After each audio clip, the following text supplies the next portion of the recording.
I will never forget my daughter's first major asthma attack. She had just turned 2. We'd never seen asthma before, so we didn't know what we were looking at. So by the time we got her into the car to the hospital, her eyes were rolling back in her head. Her head was lolling back in her car seat. The emergency nurse said her blood oxygen was at a terrifying, dangerous 83%. That would not have been the time to tell me that if we could just solve for climate change, that cleansing the air and driving down the rate of childhood asthma would be a great co-benefit of climate action.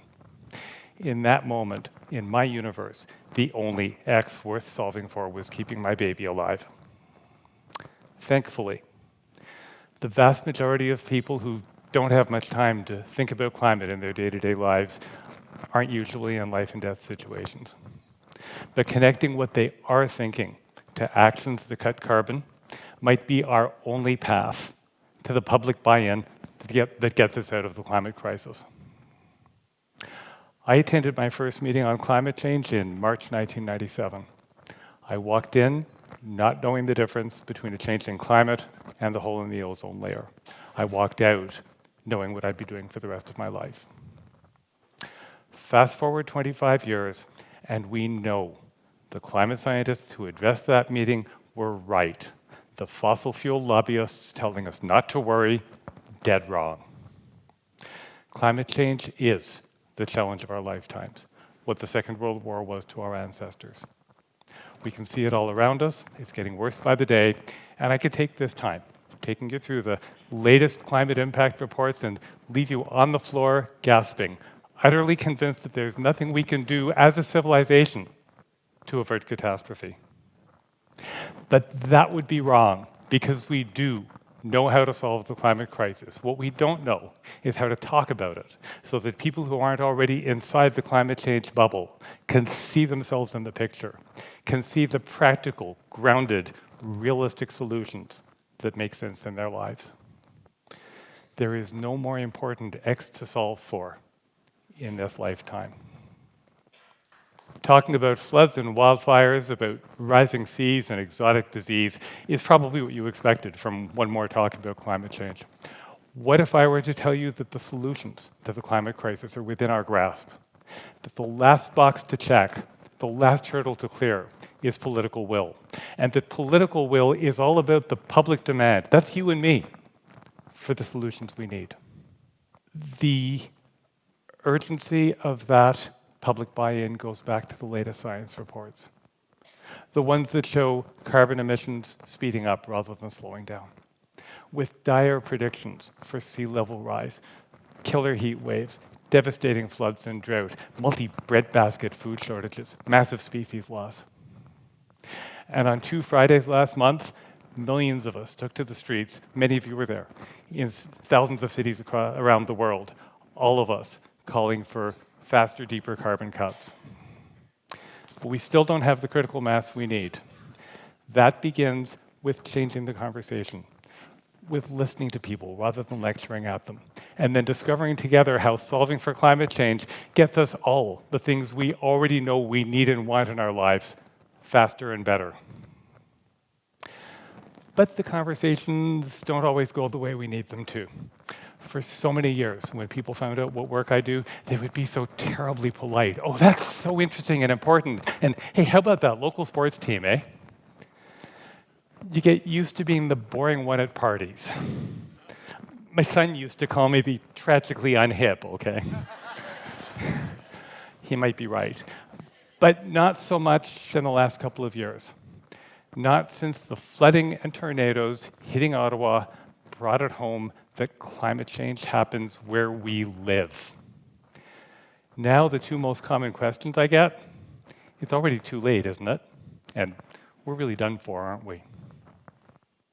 More than carbon in the atmosphere, more than methane under the permafrost, more than wildfires in Alberta, and flooding right here in Ottawa, that question is the biggest challenge we face. Because the only way we are guaranteed to lose this battle of our lifetimes is if we convince ourselves that it's already lost. The climate crisis is alarming. It is right in front of us. It does demand our immediate attention and action. And the last chapters of this story have not yet been written. Together, we have the power to write them.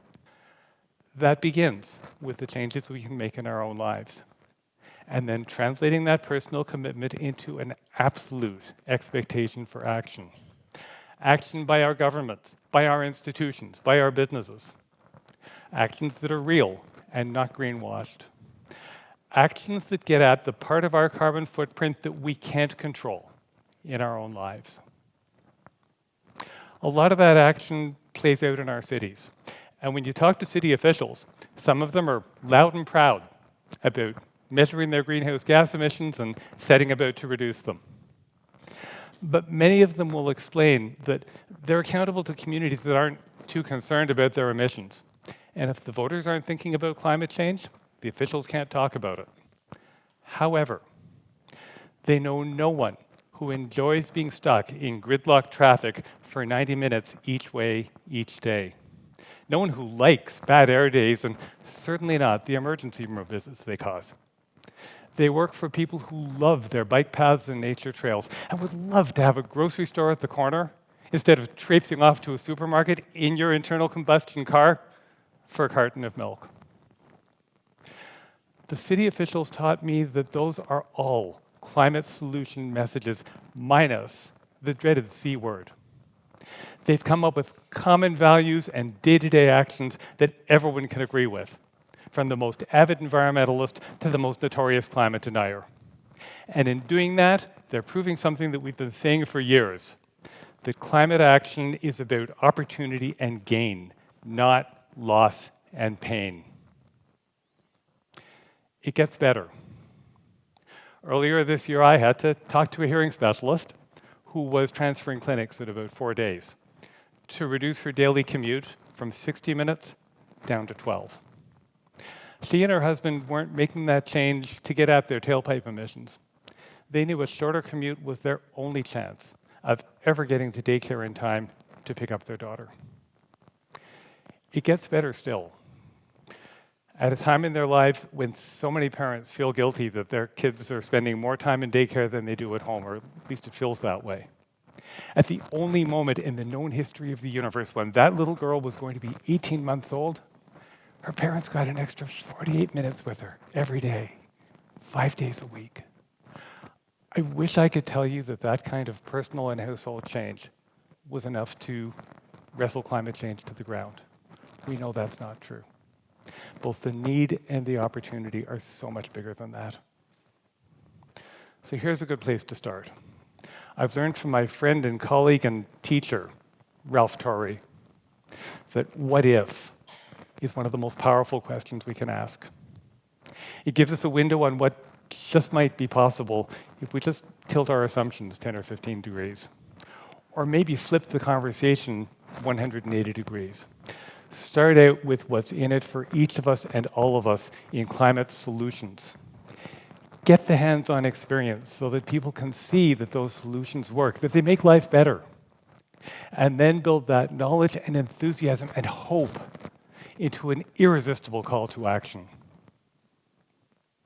So let's take a little journey through the what-if solutions, some of them, that start out from where we live and work from the ground up. What if you could work from home for a couple of days every week, rather than donating your unpaid commuting time, 90 minutes each way each day? And what if it turned out that the next generation of millennial employees expect exactly that kind of flexibility at work and really want to work at a place that gets it about the climate crisis? What if it were the mid-1980s and you were working on some previously unimagined system of global connectivity that would put an end to print newspapers, wipe out a lot of the need for retail space, offset a whole lot of air travel for meetings that you could now attend online, and cut carbon every step of the way? What if you decided to call that system the internet? Don't ever let anyone try to convince you that some smart people in the 1980s came up with the internet because they knew people in the 2010s would be scared witless about climate change. But the internet still had that accidental effect. Imagine if we'd been trying. What if the battery that powers your next car also put money in your pocket when your local utility used it to store power for the all-renewable grid? And what if you bought that car, knowing it would cut carbon, but really craved the moment you got behind the wheel for such a fun ride that cost so much less to own and operate? What if making every building net zero for energy and carbon made them cheaper to heat and cool so that the poorest among us never again had to choose between food and fuel? What if those buildings made us all more resilient in the next climate disaster and created many thousands of local jobs that couldn't be exported?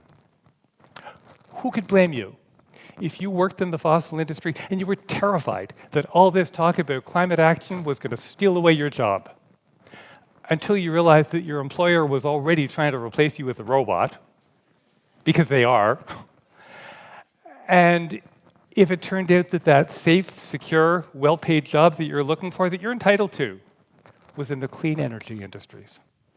And what if we could redirect the $5.7 trillion that the world spent on fossil fuel subsidies in 2017? What if we could redirect that to something that didn't fry the planet when used as directed? Every element, every piece of this what-if universe is practical, affordable, and ready for prime time. Taken together, they're a gateway to the bigger picture solutions that do get us where we need to go.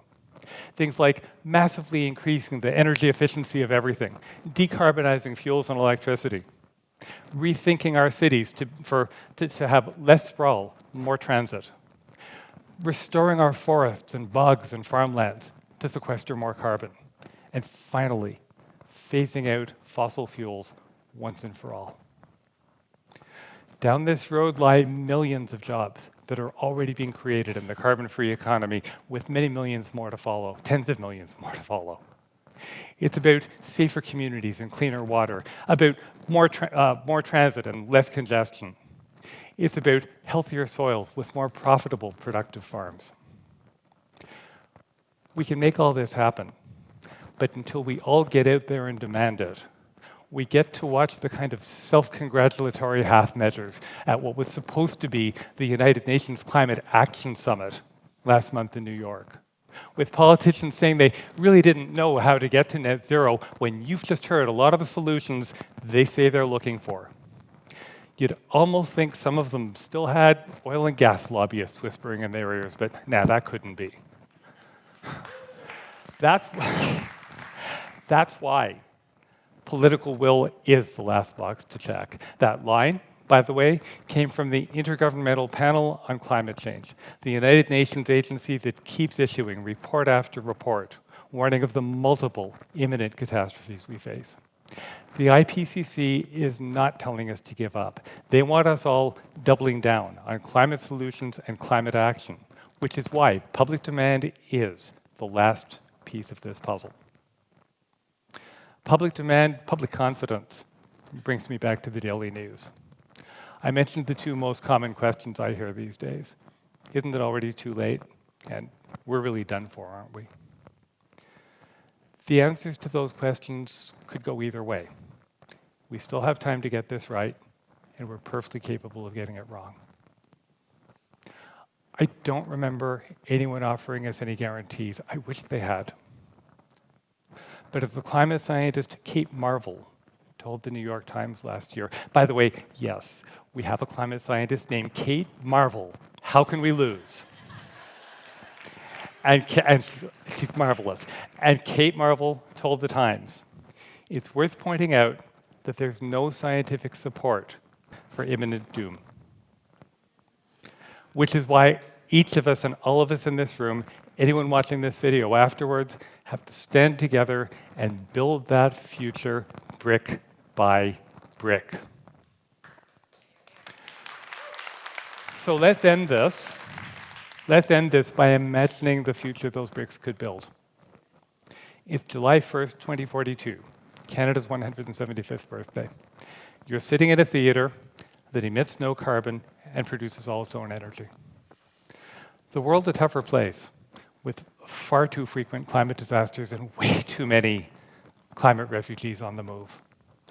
We all carry the searing memory of the Arctic and coastal communities, of the small island states, of the regions of the world, the people who didn't survive, who didn't make it, because we didn't move far enough, fast enough.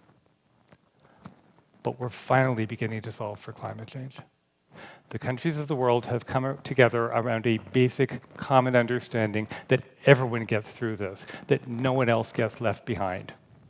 Even Russia and Saudi Arabia are saying so, and no one saw that coming. When my daughter and son look back from 2042, they can see how totally their world has changed.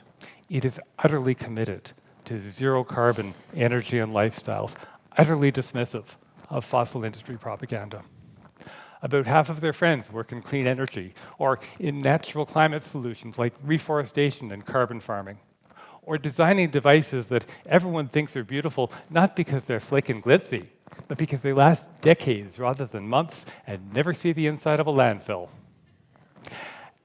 And everyone thinks of that next generation of workers as the world's tech heroes. Nobody argues about pipelines or gas plants anymore because no one can imagine why we would need one.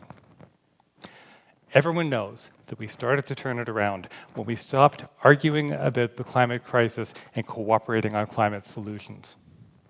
And my grandchildren and your grandchildren cannot believe that we came so close to destroying, to losing everything we valued, to destroying the capacity of the Earth to support humanity and literally a million other species until we just said, stop. And then said go to the things we knew we needed to do. I want you to leave this room with the knowledge that climate change is an X we can solve for, that it is the challenge of our lifetimes, and that we can get this done, all of us, working together in our own self-interest, out of a deep love for each other, for the species and biosphere around us, and for the generations to come after us. It's up to us, so let's get this done. Thank you.